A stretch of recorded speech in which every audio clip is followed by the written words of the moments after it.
Baik, Assalamualaikum warahmatullahi wabarakatuh. Kami dari kelompok 5 dari kelas IE 0501.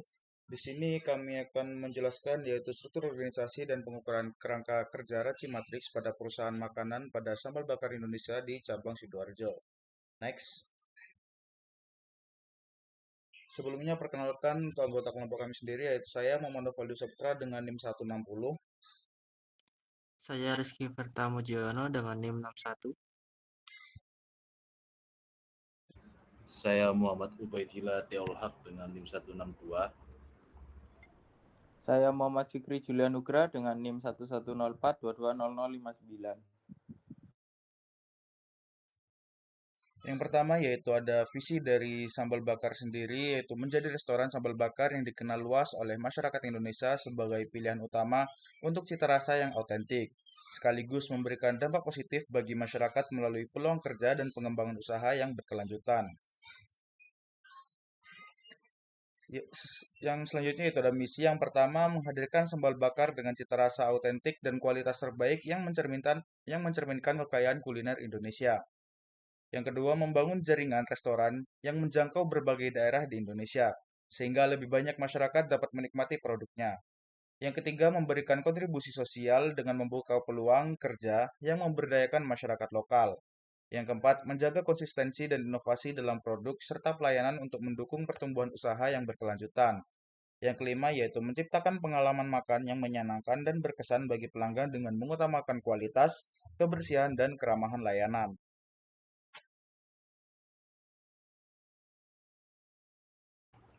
Lalu selanjutnya adalah struktur organisasi. Berikut ini adalah diagram dari struktur organisasi. Yang pertama ada outlet manager, lalu di bawahnya outlet manager ada asisten outlet dan ada kepala gudang, lalu ada kepala FOH dan juga kepala BOH. Dan di bawah dari masing-masing FOH dan BOH ini juga ada asisten dan asisten dari head FOH dan BOH. Lalu di bawah sendiri ada bagian kru gudang, ada kru server, ada kru kasir, lalu ada kitchen front dan kitchen back.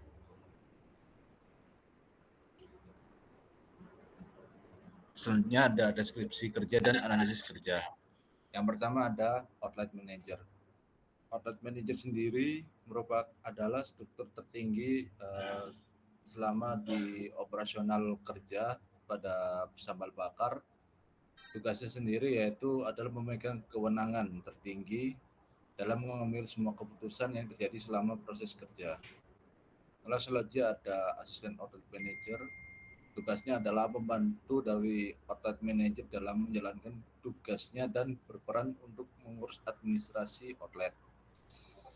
Lalu selanjutnya adalah head gudang, yaitu berperan untuk mengurus segala sesuatu yang bersangkutan dengan produk atau barang yang dan bertanggung jawab terhadap barang-barang yang tersimpan di pergudangan.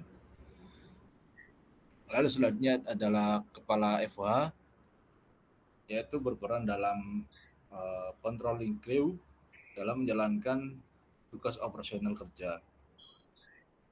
Lalu selanjutnya ada asisten front of house, berperan membantu kepala FOH dalam menjalankan atau mengkontrol kru-nya masing-masing. Lalu selanjutnya adalah head back of house, yaitu berperan penuh di dalam kitchen atau di dalam dapur.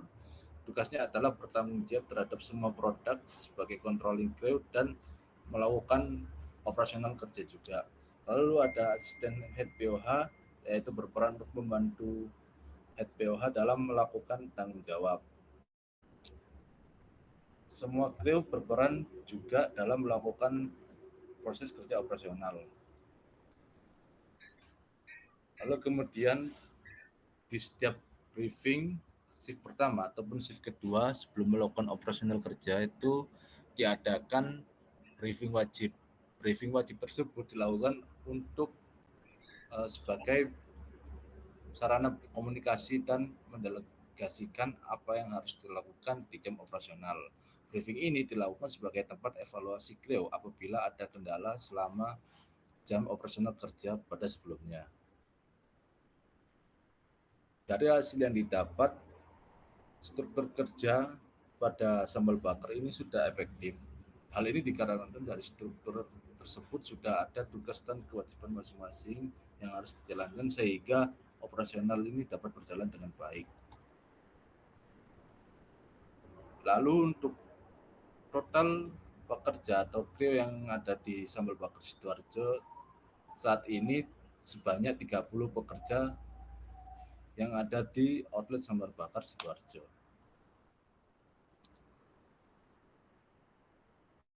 Baik, selanjutnya ada value chain. Next. Value chain itu yaitu merupakan suatu aktivitas yang berfungsi untuk mengefisiensi dan mengefektivitas suatu aktivitas yang berguna untuk melancarkan proses kegiatan di Sambal Bakar Sidoarjo. Nah, ada dua komponen aktivitas yaitu aktivitas utama dan pendukung. Next. Di sini terdapat ada 5 aktivitas utama. Yang pertama yaitu logistik dalam. Di sini penyimpanan data pelanggan itu merupakan kegiatan logistik yang berfungsi untuk mendata karyawan, mencari pemasok, memastikan stok bahan baku yang masih tersedia, lalu proses produksi, serta membeli bahan-bahan baku sesuai dengan kebutuhan dapur. Yang kedua, operasi. Dalam pemesanan bahan baku, mengontrol kualitas bahan baku dan makanan yang dibutuhkan, lalu pembuatan menu, mempersiapkan makanan, melayani pelanggan, dan mengevaluasi manajemen karyawan serta pembayaran dari pelanggan. Yang ketiga ada logistik keluar. Di sini terdapat pemrosesan pesanan, pengemasan, pengiriman lewat aplikasi GoFood, penataan dan pemuatan stok dari pemasok. Yang keempat, pemasaran dan penjualan. Nah, di sini promosi itu lewat iklan pada internet seperti sosial media, penjualan lewat GoFood. Yang kelima ada pelayanan. Nah, di sini sistem Sambal Bakar itu sendiri menerapkan sistem yang informasi yang dapat membantu perusahaan dengan menjaga dan menjalin komunikasi dengan baik dengan pelanggan, seperti menerima kritik, saran, agar konsumen merasa tenang. Next.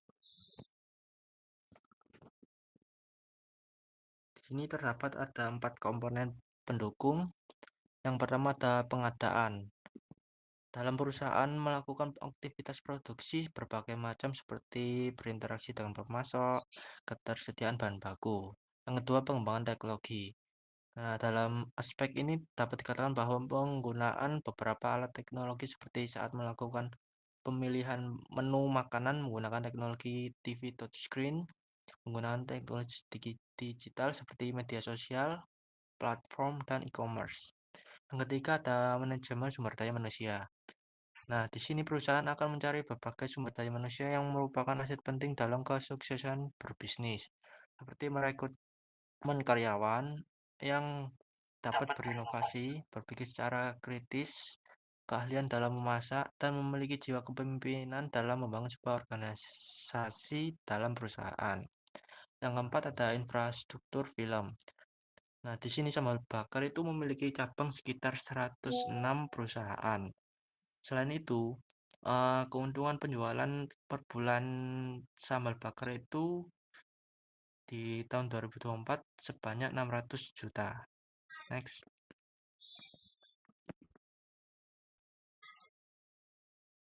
Baik, yang selanjutnya ada analisis SWOT. Next. Yang pertama ada strengths. Yang pertama ada keunikan varian produk. Dalam outlet Sambal Bakar memiliki menu makanan yang bervariasi, sehingga menarik pelanggan ingin merasakan menu yang berbeda dari lainnya. Yang kedua ada konsisten cita rasa. Sambal Bakar mempertahankan kualitas bahan baku dengan baik untuk meningkatkan cita rasa agar pelanggan merasa puas. Yang ketiga mempunyai personal branding. Tim Sambal Bakar mempunyai ide kreatif untuk memasarkan produk sambal bakar dengan membuat konten di media sosial, sehingga masyarakat penasaran dengan rasa makanan yang lagi tren. Next. Selanjutnya ada weakness. Yang pertama, kapasitas produksi. Keterbatasan dalam memenuhi permintaan besar dapat menjadi hambatan dalam skala bisnis. Yang kedua, memperlakukan modal awal cukup besar untuk franchise. Dalam bermitra dengan sambal bakar tentunya yang sedang tren pada masa tertentu. Pastinya membuka cabang di berbagai kota di negara. Tetapi modal untuk franchise juga cukup besar dan harus memerlukan pertimbangan secara matang. Yang ketiga, ketergantungan lokasi strategis. Untuk membuka outlet sambal bakar ini memerlukan tempat yang cukup strategis seperti lahan yang luas, terdapat tempat parkir yang luas juga dan lokasi di tengah kota. Next. Selanjutnya opportunities. Yang pertama, ekspansi franchise. Sambal bakar memiliki pola bisnis cukup bagus pada masa tertentu sehingga di berbagai kota terdapat cabang outlet sambal bakar yang menjadi peluang besar agar masyarakat sekitar dapat merasakan makanan sambal bakar tersebut. Yang kedua, harga relatif terjangkau. Daftar makanan sambal bakar memiliki jenis pilihan paket murah sehingga harga yang ditawarkan relatif murah, tetapi kualitas tetap terjaga dan enak. Yang ketiga, kolaborasi dengan platform digital. Sambal bakar juga memiliki platform digital seperti media sosial dan e-commerce bertujuan agar menjangkau audiens lebih banyak lagi. Next. Selanjutnya ada trades. Yang pertama, persaingan bisnis semakin ketat. Dalam dunia bisnis, terutama bisnis makanan, persaingan sangat ketat karena banyaknya berbagai macam makanan yang dijual di setiap daerah masing-masing. Sehingga sambal bakar perlu menerapkan target pasaran dan strategi yang digunakan untuk meningkatkan profit penjualannya. Yang kedua, perubahan selera pelanggan atau tren. Dengan berjalannya waktu, sambal bakar perlu menerapkan strategi masa yang mendatang untuk cari ide dan konsep baru agar pelanggan tertarik dengan makanan yang disediakan. Yang ketiga, regulasi pangan. Regulasi ketat terkait keamanan pangan dan ketentuan produk yang dapat mempengaruhi biaya produksi dan distribusi.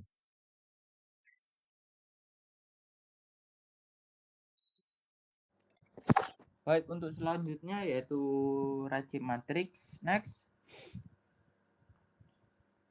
Baik. RACI merupakan singkatan dari Responsible, Accountable, Consulted, and Informed, yang artinya suatu kerangka kerja yang membantu mengidentifikasi siapa yang bertanggung jawab, siapa yang harus dikonsultasikan, dan siapa yang harus diberitahu dalam setiap tugas atau aktivitas. Dengan menggunakan RACI Matrix, tim proyek dapat memahami peran mereka secara lebih jelas, mengurangi kebingungan dan meningkatkan koordinasi serta akuntabilitas. Next. Baik, di sini terdapat manfaat dari RACI itu sendiri, yaitu yang pertama, klarifikasi peran dan tanggung jawab. Matriks RACI membantu dalam menetapkan dan memperjelas peran dan tanggung jawab setiap individu atau tim dalam suatu proyek atau proses. Next. Baik, yang kedua yaitu peningkatan komunikasi dengan mengidentifikasi siapa yang bertanggung jawab, dikonsultasikan, atau diberitahu dalam setiap tahap proyek. RACI Matrix membantu meningkatkan komunikasi antar tim dan mengurangi resiko salah paham. Next. Baik, untuk selanjutnya yaitu peningkatan akuntabilitas, yaitu manfaat dari RACI dengan menetapkan siapa yang bertanggung jawab atas setiap tugas atau aktivitas. Maka dari RACI Matrix itu sendiri membantu meningkatkan tingkat akuntabilitas di antara anggota tim. Next. Baik, selanjutnya yaitu penghematan waktu dan sumber daya. Dengan mengklarifikasi peran dan tanggung jawab, RACI Matrix membantu menghindari pemborosan waktu dan sumber daya yang disebabkan oleh tumpang tindih atau kebingungan dalam pekerjaan. Next. Baik, untuk hasil penelitian sendiri yaitu terdapat keterangan dari RACI yaitu R, responsible, yaitu bertanggung jawab, accountable, yaitu bertanggung jawab akhir, consulted, dikonsultasikan atau dimintai masukan, informed, yaitu diberi informasi. Kemudian dari hasil penelitian tersebut terdapat tabel dari RACI Matrix dari kegiatan proses, sales, produksi makanan, dan juga supplier. Next. Baik, di sini terdapat beberapa pertanyaan RACI, yaitu siapa yang bertanggung jawab dalam proses produksi sambal bakar, termasuk pengadaan bahan baku dan pengolahan, termasuk dalam R, yaitu responsible, siapa yang memiliki wewenang untuk menyetujui keputusan besar seperti strategi pemasaran atau perkembangan perusahaan, termasuk di accountable, dan juga siapa saja atau jabatan yang perlu dikonsultasikan saat menentukan resep baru atau inovasi produk, yaitu C. Next. Kemudian yang terakhir yaitu siapa yang harus diinformasikan mengenai hasil penjualan harian atau perubahan strategi distribusi, yaitu I. Pertanyaan selanjutnya yaitu sebutkan satu kasus yang sering terjadi misal dalam melayani konsumen dan siapa yang berperan dalam mengatasi masalah tersebut. Dan selanjutnya yaitu pertanyaan di luar dari Raji itu sendiri, yaitu apakah terdapat aktivitas yang melibatkan pihak eksternal seperti pemasok bahan baku dan sebagainya, serta yang peran yang dipegang kepada jabatan mana. Baik, di sini untuk jawaban dari Raji itu sendiri yang pertama R, yaitu untuk produksi sambal sendiri biasanya dilakukan pada shift 1 dan yang bertanggung jawab terhadap produksi yaitu kru yang memproduksi, leader BOH, dan kru gudang. Kemudian selanjutnya yaitu pertanyaan dari A, yaitu accountable, yaitu untuk wewenang tertinggi ada di tim HO atau head office. Jadi tim operasional itu tinggal operasional saja. Kemudian dari C, pertanyaan dari C memiliki jawaban yaitu tim HO atau tim training dan para jajaran board of director. Next. Kemudian untuk pertanyaan I memiliki jawaban yaitu untuk hasil penjualan atau sales pada hari itu dilaporkan tim kasir ke grup kasir, kemudian hasil rekap sales di restoran leader FOH ke grup finance. Kemudian pertanyaan yang di luar dari Raji itu sendiri yaitu kasusnya itu sendiri, yaitu untuk kasus sendiri diambil dari komplain di week 4 yaitu pelayanan lama dikarenakan dari people juga limit, sedangkan flow customer juga naik pada tanggal 27 November sehingga mengharuskan sambal bakar itu sendiri menambah krunya itu sendiri, dan juga komplain tersebut dari leader FOH yang akan menghandle komplain tersebut. Next. Kemudian untuk jawaban dari pertanyaan yang terakhir di luar dari Raji yaitu tim gudang bisa head maupun kru gudang itu sendiri. Tentunya ada di setiap harinya akan ada beberapa supplier yang datang ke outlet untuk memasok bahan baku. Baik, sekian presentasi dari kelompok kami. Kurang lebihnya mohon maaf. Wassalamualaikum warahmatullahi wabarakatuh. Waalaikumsalam.